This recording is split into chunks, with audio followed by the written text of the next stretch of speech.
Okay, the date is Monday, May 12th. It's about 3 o'clock in the afternoon. This is what they did when they leveled out all that dirt that they brought in here. And as you can see, it's all piled up on from this side away from the fence, about 5 feet away, and it's higher on the dirt side than it is on here, which creates a water chute for the water to come down here. You can see on top of the hill where they put a bunch of dirt up there to basically attempt to block the water from coming down, which it won't. And when it hits here, it will just hit in larger volumes. And then you can see here at the bottom where it's about 3 feet tall off of the base of the ground. And again, the water is going to form a chute coming down here and being held against these rocks.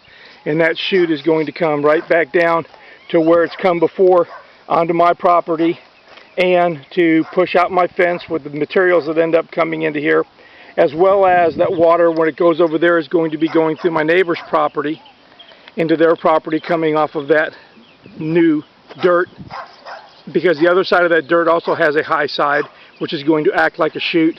And going onto my neighbor's property, the ground slopes down and to the left, which goes right back into my property.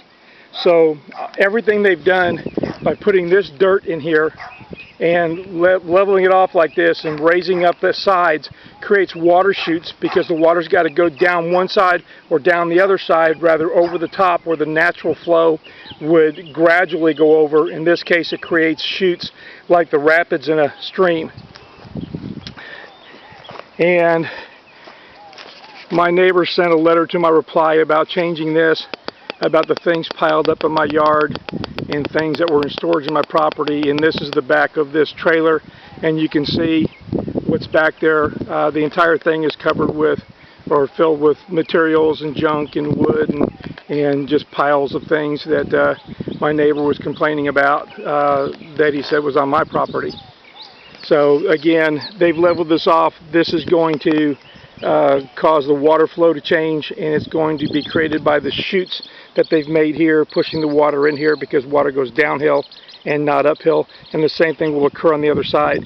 The county engineer was out here, and while I was here, and he told me, he had told her that they couldn't do this at this end. They would need other things to divert the water that would be forced even onto their neighbor's property.